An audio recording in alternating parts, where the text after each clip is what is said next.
Hello, my name is Imke Dittes and I'm a PhD student at the Center for Lysosomal and Metabolic Diseases at Erasmus MC in Rotterdam, the Netherlands. So today I will be talking to you about a safety analysis of home-based enzyme replacement therapy with alglucosidase alpha and Pompe disease, a prospective study. So these are my disclosures, and Erasmus MC is part of the European reference networks for hereditary metabolic disorders and rare neuromuscular diseases. So Pompe disease is a lysosomal storage disease in which there is a deficiency of the lysosomal enzyme alpha-glucosidase, and this enzyme breaks down glycogen into glucose. So a deficiency of this enzyme leads to accumulation of glycogen in cells. So this leads to a broad and continuous disease spectrum, with on the left-hand side the most severe form of the disease, the classic infantile form. And these patients typically present with a hypertrophic cardiomyopathy, hypertonia, and a failure to thrive. And if these patients are left untreated, they typically die before the age of 1. On the other side of the spectrum, you have the adult forms of the disease, and these patients more typically present with limb girdle weakness and respiratory insufficiency. So Pompe disease is currently treated with lifelong treatment with enzyme replacement therapy with L-glucosidase alpha. And in the Netherlands, we give this therapy weekly for classic infantile patients at a dosage of 40 milligram per kilogram and bi-weekly for non-classic patients at a dosage of 20 milligram per kilogram. However, quality of life is negatively impacted by time-consuming infusions with enzyme replacement therapy. And home-based enzyme replacement therapy can diminish the burden of treatment. So currently we have 13 years of experience with home-based infusion therapy in the Netherlands. So since 2008, home-based enzyme replacement therapy with L-glucosidase alpha is possible in the Netherlands, and home infusion was demonstrated to be safe in 18,380 infusions. So these 18,380 infusions were observational, routinely collected infusion data, and they were collected as per standard protocol. So in this previous study, very few infusion-associated reactions occurred in 2.9% of hospital infusions and 0.8% of home infusions. And the majority of these IARs were mild. So 80% of IARs in hospital and 92% of IARs at home were mild. And therefore, the study concluded that enzyme replacement therapy with L-glucosidase alpha can safely be administered at home if there's no recent infusion-associated reactions, if there's a standard operating procedure in place, and if there's a trained nurse with on-call backup available. If you would like more information about this, see the poster at the IGSD. So home-based infusion of L-glucosidase alpha can safely be implemented in adults with late onset Pompe disease, 13 years of experience in the Netherlands. So our study objectives are to further investigate the safety of home-based therapy by conducting a prospective survey over the course of 1 year of treatment in both children and adults with Pompe disease. And we did so in order to monitor health complaints occurring during infusion and the 48 hours thereafter, and also to assess the ability of the current protocol to capture minor health complaints and minor infusion-associated reactions. So our methods, so how did we do this? We included all patients with Pompe disease receiving home-based enzyme replacement therapy with L-glucosidase alpha. And these patients then received 4 questionnaires during the course of 1 year at month 3, 6, 9, and 12. And these questionnaires consisted of 5 till 14 items, depending on answers given. So our questionnaire consisted of 2 parts. On the one hand side, we had questions about patients' health and complaints surrounding the infusion. So these were questions on health prior to the infusion. For example, if a patient had been admitted to hospital in the period between infusions, or if a patient had experienced any sickness, or if they'd been ill prior to infusion.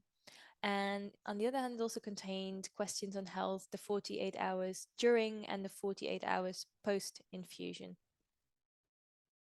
And these were then mainly the health complaints that we asked patients about. Secondly, the questionnaire also contained questions about infusion associated reactions in the last 3 months to compare how many, to see how many infusion associated reactions had occurred in these groups, and also if to see if patients recalled the same number as were reported in hospital. In addition, we looked at health complaints that were reported by patients during or after infusion, and then we checked these to see if these had also been reported to the treating hospital as a quality check. So the logistics of home infusion.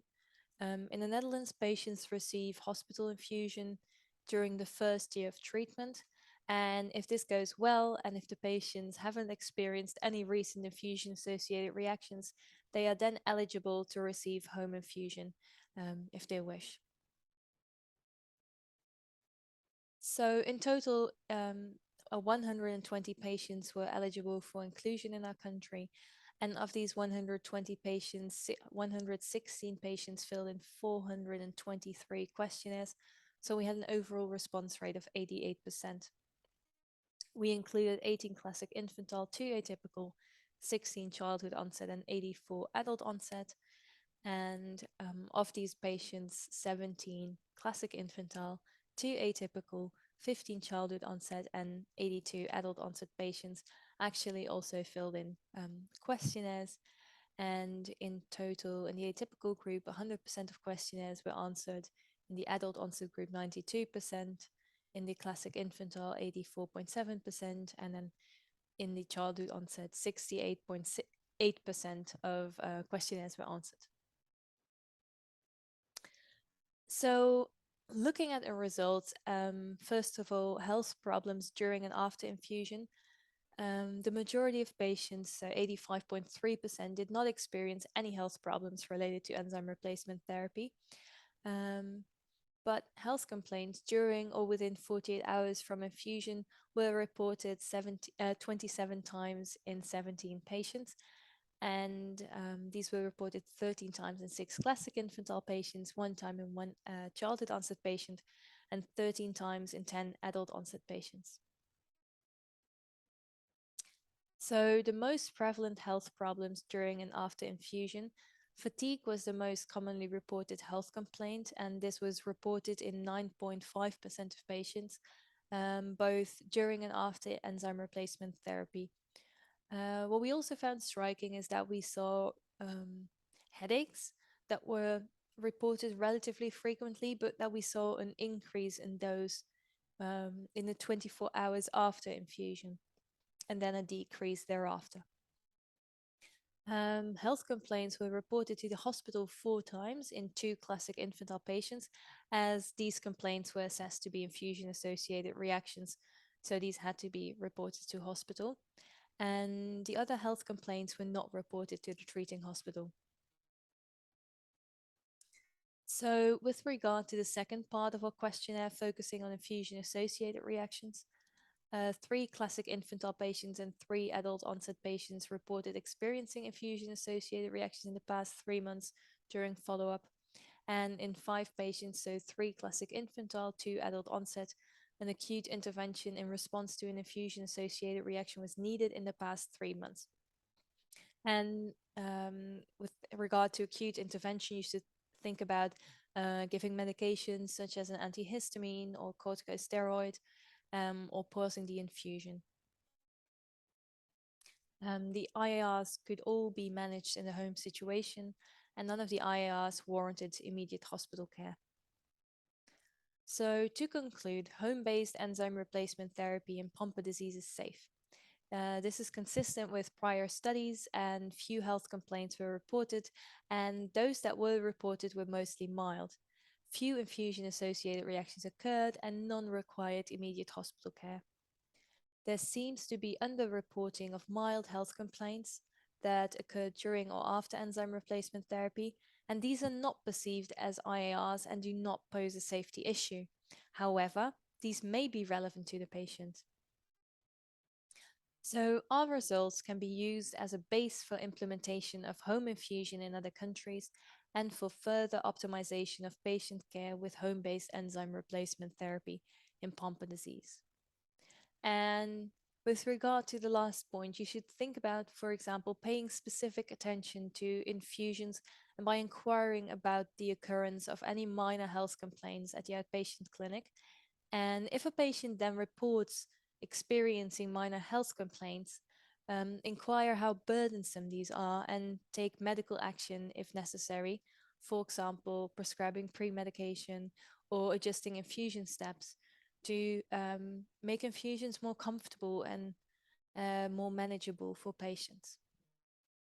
That being said, I would like to thank all the patients who participated in this study and took the time and effort to fill in our questionnaires. And I would also like to thank the following people. Thank you very much.